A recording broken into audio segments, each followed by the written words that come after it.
You cannot change.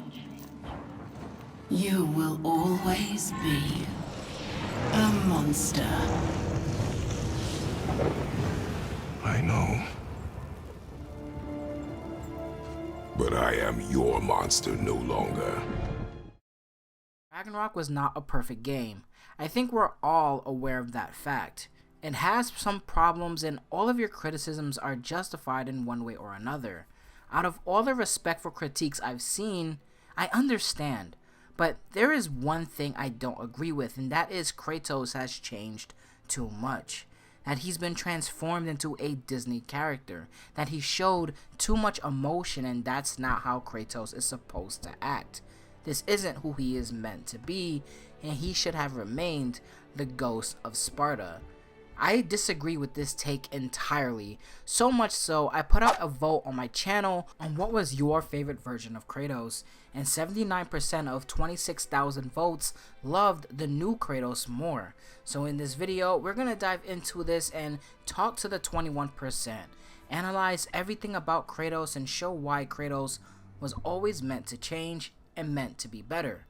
Kratos describes himself as a monster for his actions in the old games, although justified and understandable, which literally every fan agrees with, but to Kratos, the destruction he caused still makes him into a self-described monster, and we can see the moment he started to feel this way.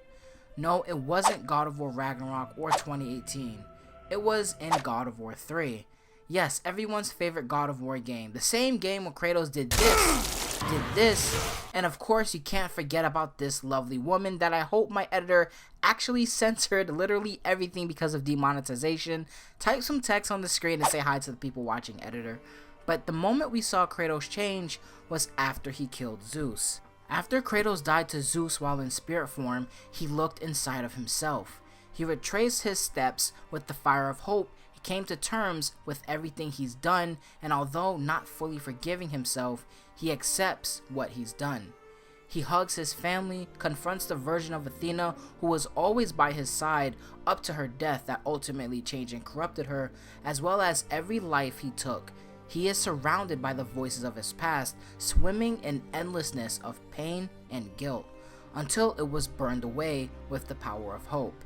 Here is a short clip of the director of God of War 3 talking about this moment and what it actually meant. Question while directing the game?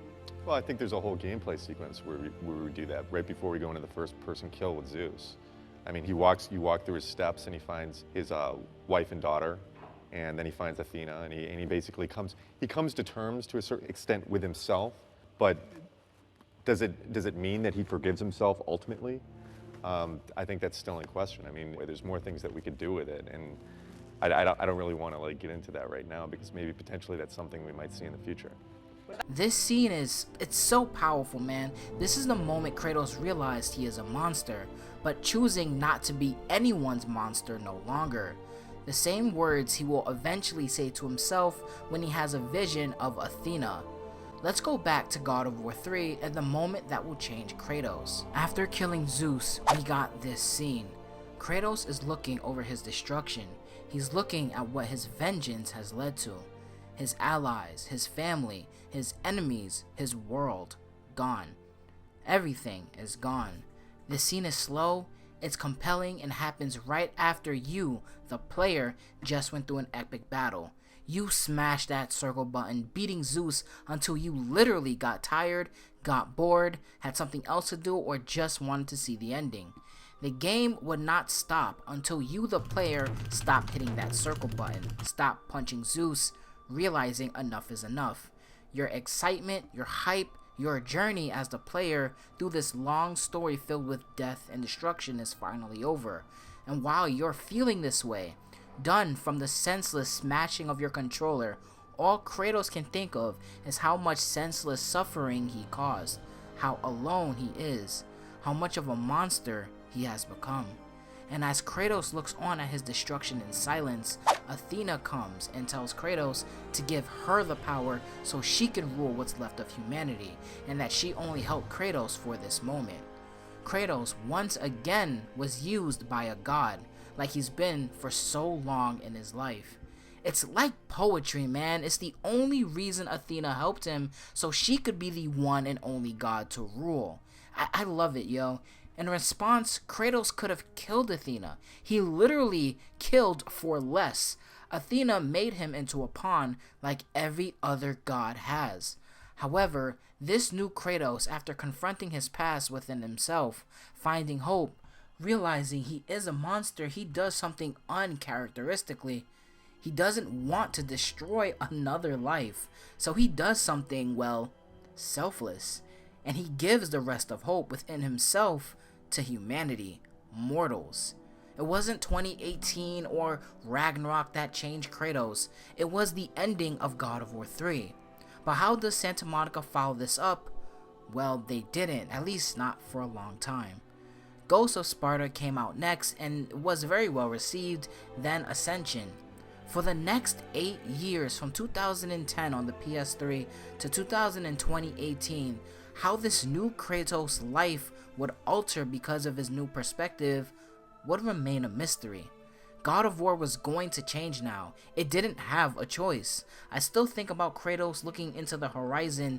They could not go back to the style of story in his life. A new chapter, a new Kratos is here. A self-described monster, a destroyer who causes nothing but suffering and pain to others, wouldn't be followed up for nearly a decade. All we had for 8 long years was a god looking at the destruction he caused, giving the world hope as he lay dying on the stone ground. But when his next journey came, it was explosive. Well, I think I answered the question why Kratos was always going to change as much as he did in God of War 2018 and in God of War Ragnarok. This was planned way back in God of War 3, but I want to go one step further. Yeah, I know I'm deep diving in this, and there's no going out for me. I'm all the way in, man. For me, and again, this is my opinion, I don't understand why people want Kratos to stay the same so freaking bad.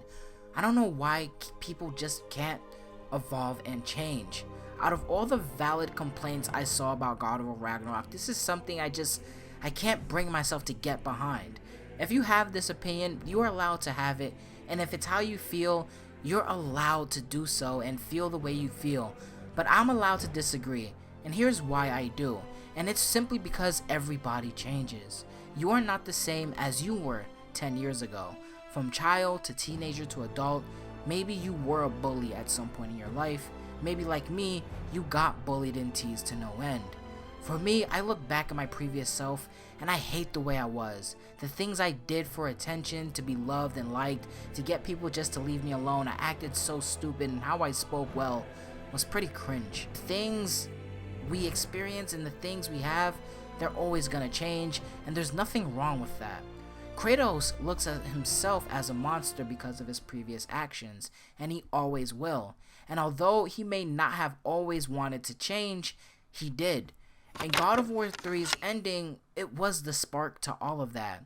In lore, when Kratos left Greece and traveled for hundreds of years by himself, he went out to find a place to be alone, a place for solitude. This is confirmed by the developers in various sources. His journey ended the day he would meet his future wife, Faye. He was never looking for love or companionship. He was looking for a place to be alone so he won't have to cause any more destruction. I don't look at a story like this and think Kratos should have stayed the same. I think, holy shit, this is awesome. It's cool. It's relatable to see how far a person can come. I don't want Kratos to destroy his own son for the sake of Kratos not changing. Would it be a cool story to see? Yeah, but would it be the right story to make? I don't think so, man. I really don't. Well, I honestly can go on and on, but I'm saving the rest of it for part 2 because I talked for I think 40 minutes on Kratos' change, but I need to end the video here. I'm gonna make a part 2 analyzing how he changed in God of War 2018 and in God of War Ragnarok. I hope my opinion made you see a different perspective. If not, then we just need to agree to disagree.